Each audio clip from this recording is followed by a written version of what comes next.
All right. Hello, everyone. I hope that you've been having a nice Ubuntu summit so far, and I also hope that you are excited to go home because I am.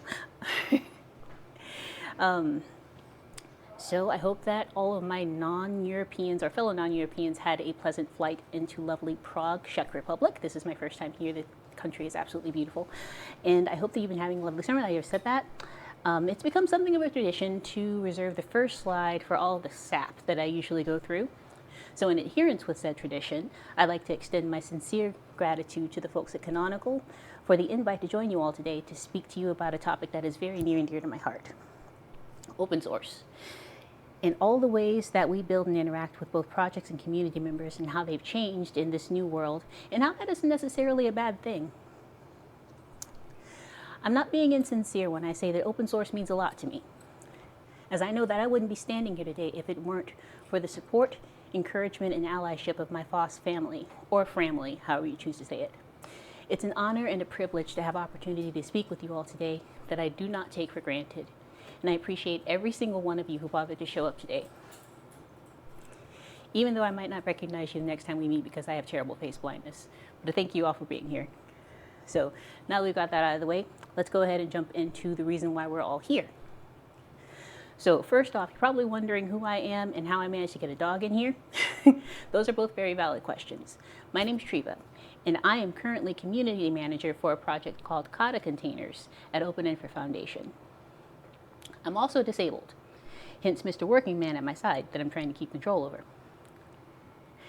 As it turns out, one of my particular disabilities has actually somewhat worked for me in this field, as I have an extremely short attention span, which is why I keep looking at my notes because I've completely forgotten what I wrote.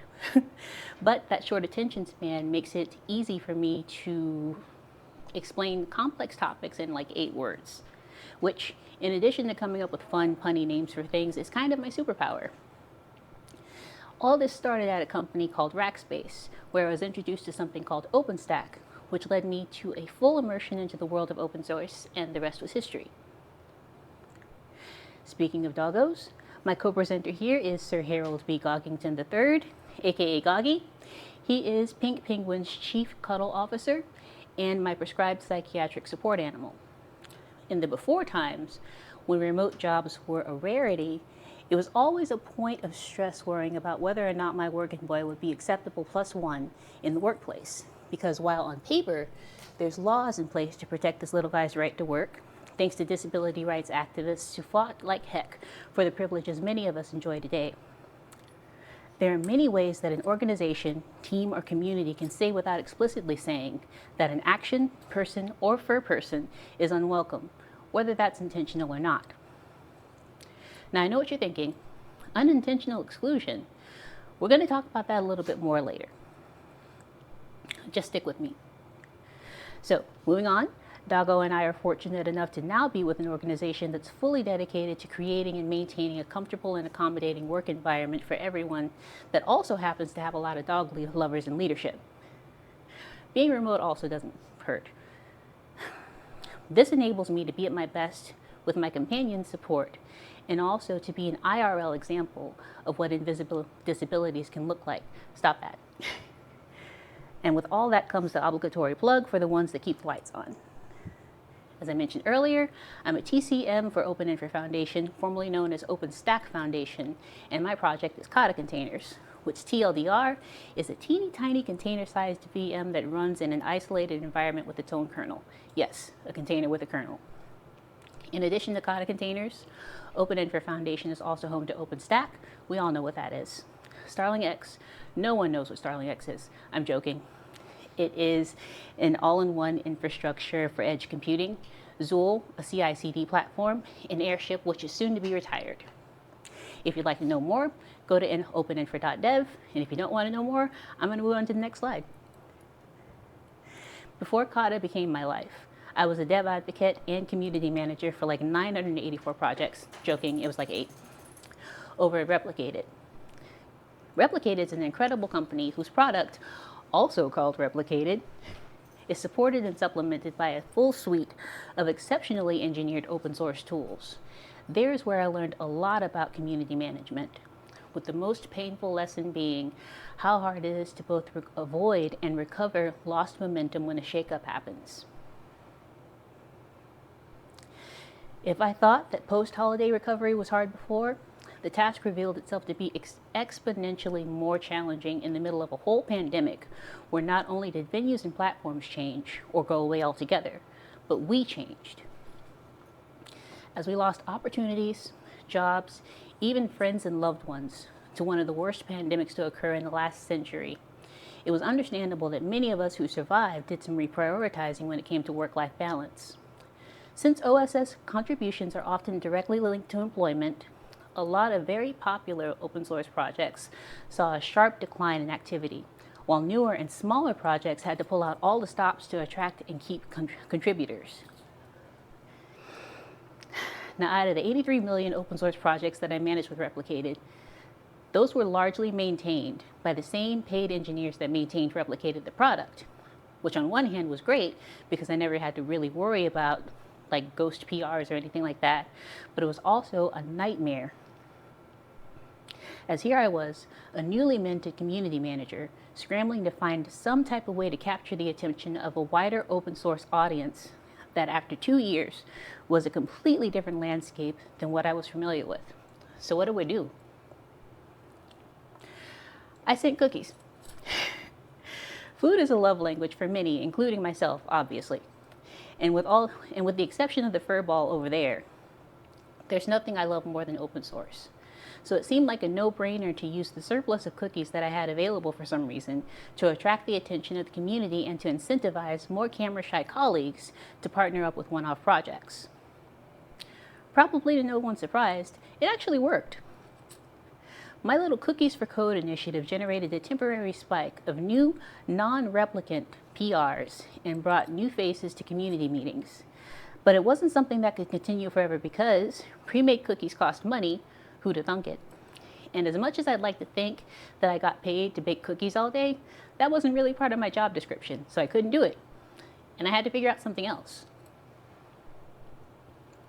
So I started looking at the reaction to the offer for cookies and realized that it wasn't necessarily the cookies themselves that was the greatest incentive, but it was the opportunity to form new human connection with like-minded people that brought new folks in the most. Further evidence of this was shown in our employee resource groups, where I got regular feedback from my fellow replicants on the monumental impact of what I thought were meaningless little weekly virtual meetings with coworkers that were actually an extremely important avenue for us, especially after emerging from our respective caves after a good year of isolation, to connect with other human beings. They wanted to be seen, not just for the revenue, leads, or content that they were able to generate, but for who they were as people, which I guess deep down is what we all want. So how does this tie into open source community management? Well, when outside closed, we could literally no longer see each other, removing one of the biggest motivators for community involvement and kind of kneecapping the DevRel community as we scrambled to figure out how to translate methods that worked great in person into something that would work virtually. TLDR, we spent a lot of time and money on Zoom.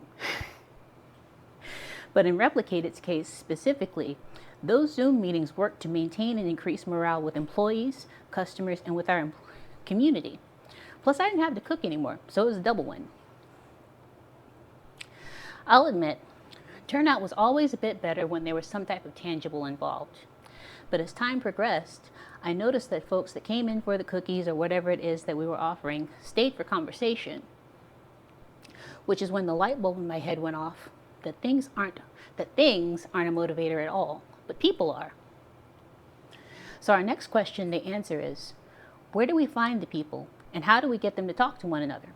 Well, as mentioned earlier, most OSS contributions happen on the job. Case in point, Replicated engineering supporting both the commercial and OS code. So it made sense for Prod to focus on forming connections with corporate contacts by showing how to use the open source thing, how it can help them to do the commercial thing, while DevRel, i.e. me, focused on building and maintaining ways for devs and engineering to have an opportunity to actually enjoy themselves while fulfilling work duties, which actually wasn't as difficult as you would think it would be. Something as simple as an icebreaker question before diving into more serious topics can do wonders for shifting the atmosphere from tense to jovial. While all of this was happening, I was focusing on diversity because, being who I am, DEI is a top priority. So while the pandemic presented no shortage of hurdles,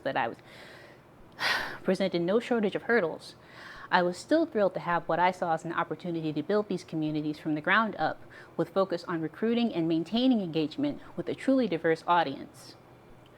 I ended up learning a lot from the experience, not just about open source and community management, but about people in general, and our inherent shared need for connection and the ways that we can bond even when we're separated by thousands of miles. In addition to wanting activity, we all want more diversity in our projects, which is why we're here. But where do you start when trying to find these individuals, and how do you get their attention? Well, before we get to the solution, I had to throw in some numbers to make this look more professional. So just stick with me. We'll get to the good part in a second. According to Bureau of Labor Statistics, about 23% of professional computer programmers identify as female. 16% of respondents said that they belong to an ethnic or national minority group, and about 34% self-identified as Black, Asian, or Latin American. When compared to overall U.S. demographics, those numbers aren't great, but they're not awful either, especially when compared to statistics from 10, 20, or 30 years ago. Since virtually every programmer will touch some type of open source software over the course of their career, you'd expect open source contributor demographics to look about the same. Well, they don't. Back in 2017, GitHub surveyed 5,500 open source users and developers from around the world on a range of topics, including demographic information. Out of the 5,500 randomly selected individuals who completed the survey, a full 95% of respondents identified as male, 3% identified as female, and only 1% identified as non-binary. What makes these numbers interesting is that most respondents stated that most of their open source contributions were done on the job, like I just said. So if we believe the Bureau of Labor Statistics that around 23% of devs and programmers are female and almost 35% are people of color, why don't those demographics for OSS contributions match? Seriously, what the heck's going on? Now, I don't believe that this is happening as a result of there being a deliberate effort by otherwise all-welcoming open source community to exclude people of color, LGBTQIA+, or the differently abled. But clearly, something is making members of marginalized groups hesitate to get involved. Could it be that uncomfortable work environments are souring people on open source because would-be contributors expect the same level of hostility, judgment, unfriendliness, etc. in OSS as they may be enduring during their workday? I mean, think about it. If you were on a job where your contributions and talents were minimized at best, or at worst were outright ignored and exploited by your peers, would you be all that excited about being in what one may assume is a similar environment during your personal time for free? Further, how do we expect as open source project maintainers to show that no, not only are we welcoming to anyone who wants to participate in our projects, but that we're here, but that there are also massive career benefits to being an open source contributor? Well, cookies help, and so does building a reputation for your project as having a community that doesn't take itself too seriously, for lack of better phrasing. So always make sure to reserve time for fun anytime that you gather. It definitely makes a difference. Heading back over to our survey data, that lovely survey included a section where respondents could specify some of the reasons they decide to not contribute to open source. Some of those reasons include incomplete or missing documentation, dismissive responses or no response at all from maintainers, conflict with other community members, unexplained rejection of contribution or ideas, and unwelcoming language for content. Now, while we don't have full control over when a personality conflict may occur, like if someone takes it personally that a maintainer prefers DC over Marvel, I don't know why I thought that was so funny when I wrote it, but I'm leaving it there.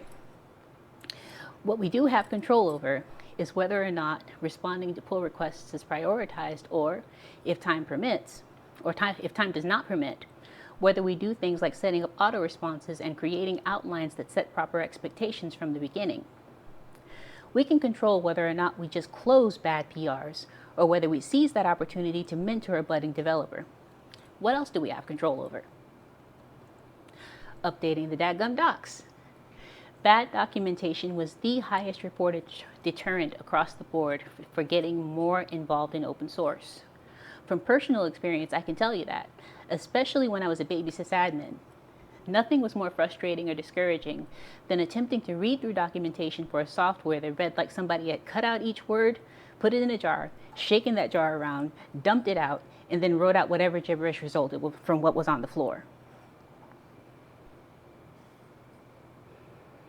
Keep in mind that there is an increasing population of sysadmins, developers, and engineers who are basically self-taught.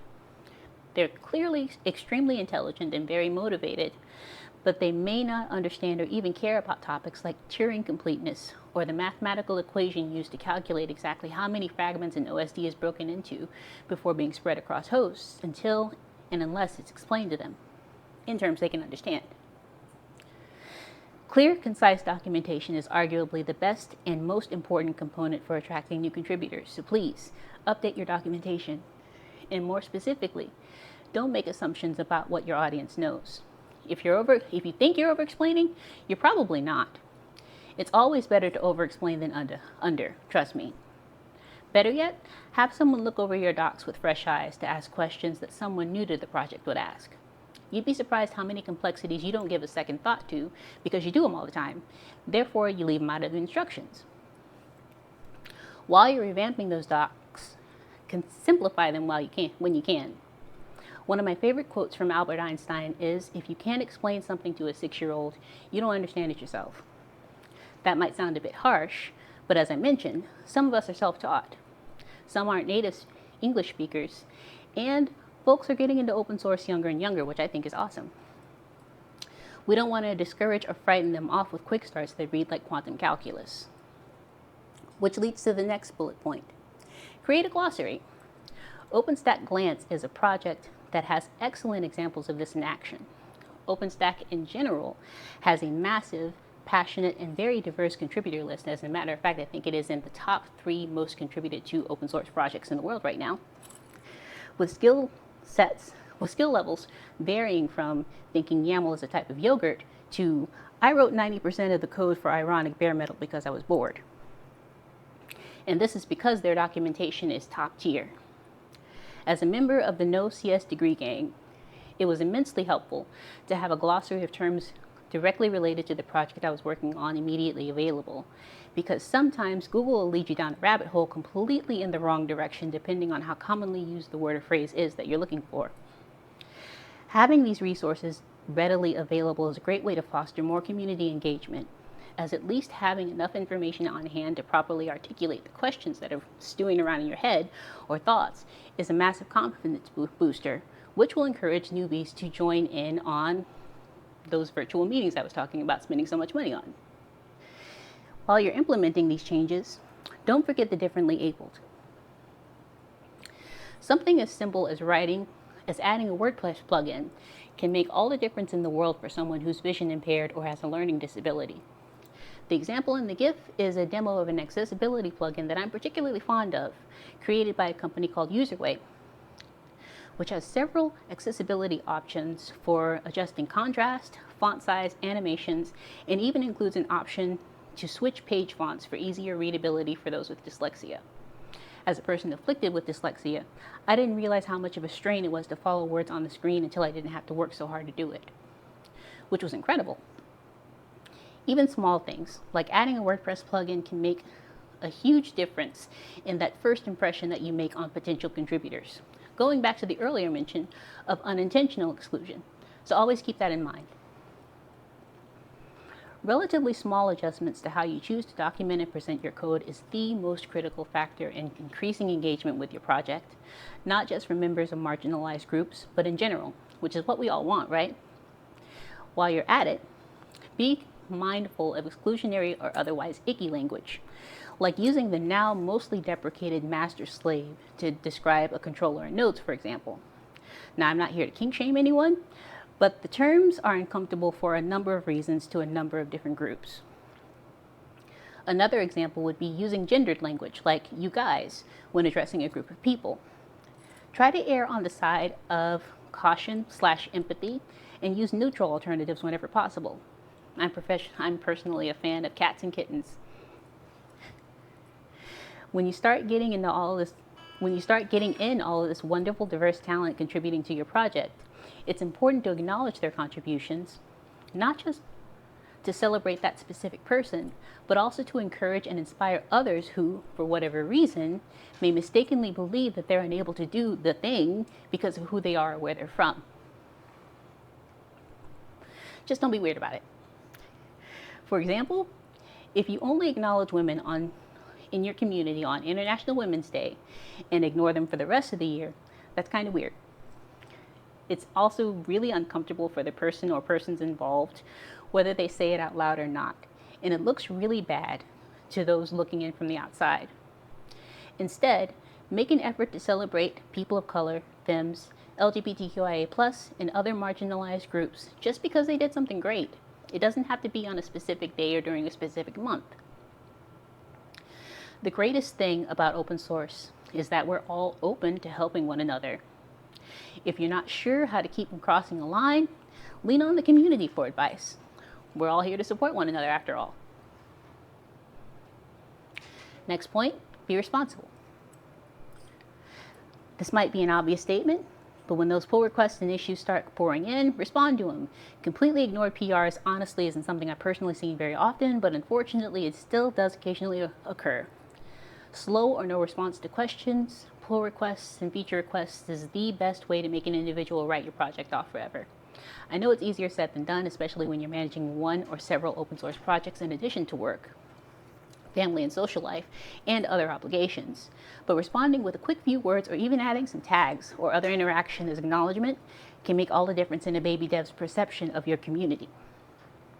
So even if you don't merge immediately, which I hope you don't, try to respond within 24 to 48 hours, or at least set proper expectations if you can't meet that deadline. If it's not possible to replicate yourself enough times to be able to respond to every message in 30 minutes or the pizza's free, add a section to the README or community guidelines page that gives a general timeline of when a new contributor can expect a response. Also, complete the README. It irks me to no end to see nothing but a project name and some lorem ipsum, or something equally as unrelated than the GitHub page, or even worse, when the README has 5-year-old info that conflicts with the official documentation on the website just enough to make a new user go crazy. So please keep your READMEs updated. Now, you know the saying, there's no such thing as a stupid question? Well, I like to expand that to, there's no such thing as a bad PR, which to me means that every proposed feature or fix deserves at least some consideration. You won't know for sure whether or not the individual reaching out is off track or if they just have issues expressing their ideas until and unless you follow up. So do that. To give an IRL example, one of my former colleagues named John Murphy did this really incredible thing where he spent an entire month going through a PR for someone who was very ambitious but wasn't that well versed in Python. TLDR, fixed the PR. Our project got a great new feature and Replicated gained an employee. I'm speeding through this because I've got 1 minute left. Another recent example would be in the Kata Containers project, where every new PR, every new issue, and every feature request is given time during the architecture committee meeting for live in-person feedback. So if it's not on the right track, they get it on the right track. If it's on the right track, they give a timeline for when that feature can be added to Kata Containers. I absolutely love them for that, and I very much appreciate that, and I hope that more communities will follow their lead.